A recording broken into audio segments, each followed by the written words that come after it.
Hey guys, this video is brought to you by one of my sponsors, TigerStream. They believe in what we're doing here on this channel, and they offer you guys an exceptional product, and the people are incredible to deal with. You will completely eliminate your cable bill and you will not be disappointed. There's a 75% off promo code in the description below. And I also want to take a second to thank everybody who supported this channel through Patreon. If you want to support the channel with $1 or $2 a month, the Patreon link is also in the description below. Here's the video. If you think for 1 second that we lobbed $100 million worth of ammunition into Syria because we have a benevolent government who loves and cares about dead or suffering children in foreign lands, then you weren't listening to or haven't heard then Secretary of State Madeleine Albright as she told the public that U.S. foreign intervention, which directly cost the lives of over 500,000 children, was worth it. We have heard that 500,000 children have died. I mean, that's more children than died in Hiroshima. And you know, is the price worth it?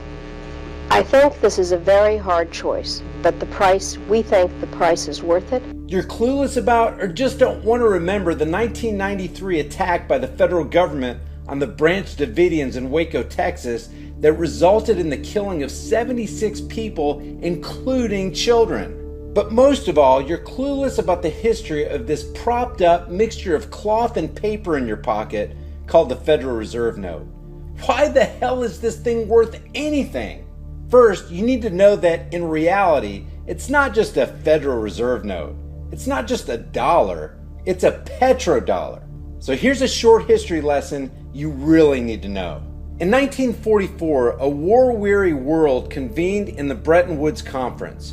44 allied nations from across the globe met to discuss the future of the new economic world. From this meeting came an arrangement to establish the US dollar, which was then the strongest currency, as the global currency, which would also be backed by gold.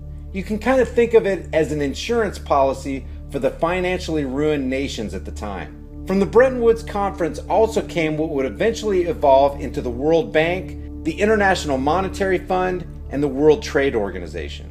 All is right with the world for a few years, but then the 1960s hit. The US gold-backed monetary system begins to cripple the American economy. The pegged fixed rate of dollar to gold first created a false demand for the US dollar, which eventually could no longer be backed in gold. Countries grew suspicious. Then we got involved in the Vietnam War, and our deficit was realized by the world in late 1971.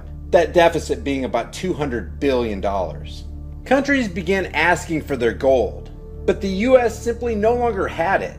What was once a nation that held 80% of the world's gold now had almost none. So the president at that time had to act, and act quickly. So the United States makes history again in 1971.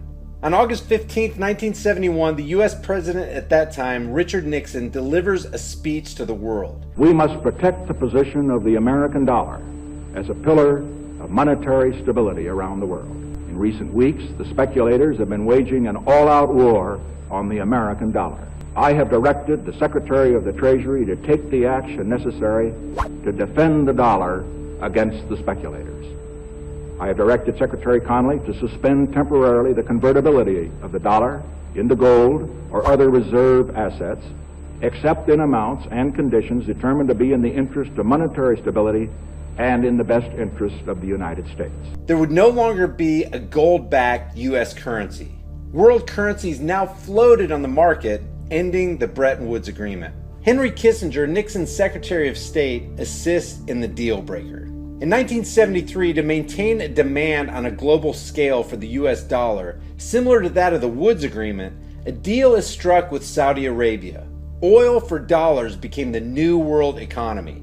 The petrodollar system is born. The petrodollar deal between Saudi Arabia and the United States is this. And take special note of this because it's the basis of today's American foreign policy in the Middle East. For every barrel of oil purchased from Saudi Arabia, from any nation, the oil would have to be purchased in US dollars only. For those who have foreign currency, they would first have to convert to US dollars, before being able to purchase the oil. Every growing economy operates on oil, so they needed US dollars. But the exchange for such a lucrative deal comes at a cost that we still pay for. For Saudi Arabia to agree to the exclusive oil for dollars deal, the US promised weapons and military protection. For excess profits made from oil, Saudi Arabia would buy US debt. And that's what you have in your pocket. That Federal Reserve note is a note of debt. So in short, the United States was to protect Saudi borders, which is oil, at all costs necessary. Now for some kickers. In 1975, OPEC arrives. Multiple nations agree on the oil for dollars deal with similar US military and weapons protection exchanges. But some years after the arrangement, several nations begin to question the validity of such a deal, much like what happened with the gold for dollars deal of Bretton Woods. Nations like North Korea, Iran, Syria, and Venezuela decide to exit or not take part in the deal. This is also during a time when Russia, China, and India turned their backs on the petrodollar system. Iran's sanctions commenced in 1979. Remember Syria?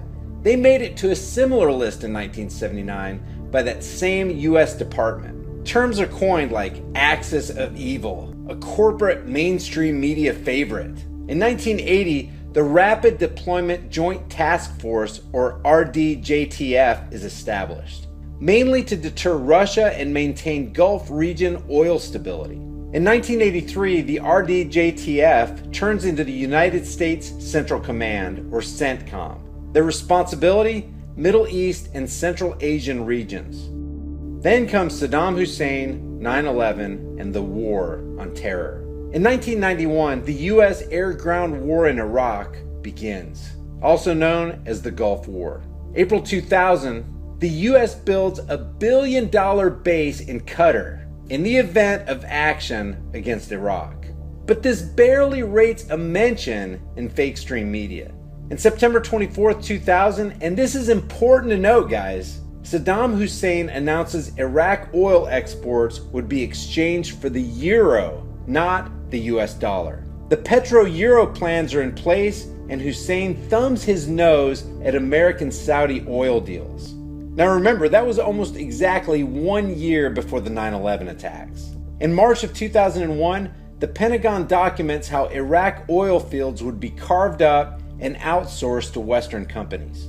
Then comes September 2001, the 9/11 terrorist attack. Already, not everyone is convinced this is so straightforward, but the mainstream media churns into action, quickly pointing fingers at Afghanistan and Iraq. But most of the attackers were already known to be Saudi. Bush ignores Saudi ties to the attacks and instead hunts for reasons to invade Iraq and continually presses the CIA for a link. Then they link Iraq's Hussein to bin Laden, but with no credible sources. Mainstream media perpetuates the Bush administration line that Hussein is guilty of the attacks by association. The US must war with Iraq and Afghanistan. The war on terror commences in the name of freedom and democracy. And what you need to keep in mind is that oil buys America a lot of cheap deals. It props up the US economy, and it's an excuse to print dollars to supply to those who want to buy oil. And what the United States government doesn't want citizens knowing is that in 2002, the petrodollar is dumped. Saddam Hussein's petro-euro is now in full swing. Almost. This essentially means that if Europe were to jump on board, the 1973 US-Saudi deal would be on shaky grounds. By March 2003, Bush announces war with Iraq after much media hype, and by June of 2003, Iraq's oil is suddenly trading under the petrodollar again. So what does this all mean? The rundown I just gave you is far from exhaustive and has taken weeks to compile. And it's the government's intention to make this complex. The words petrodollar system tends to make one's eyes glaze over, but if you're interested at all in the current international climate from Russia to Israel to China to Iran, Syria, the Middle East, or even North Korea, you need to inform yourself about the petrodollar. If the petrodollar failed tomorrow, the United States economy would most likely collapse. and hyperinflation would roll through this country like an unstoppable storm. Those who don't deal in US dollars have a good chance of economic survival, but superpowers would change and the world would be a different place. The United States would lose their global standing. It's the ultimate textbook fall of an empire. Some hard-nosed people took over the direction of American policy, and they never bothered to inform the rest of us. I went downstairs, I was leaving the Pentagon, and an officer from the Joint Staff called me into his office and said, I want you to know, he said, sir, we're going to attack Iraq.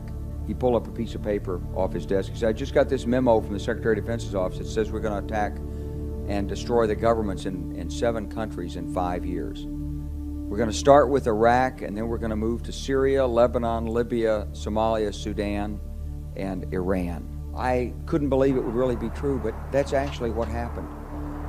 These people took control of the policy in the United States. We can use our military in the region, in the Middle East, and the Soviets won't stop us.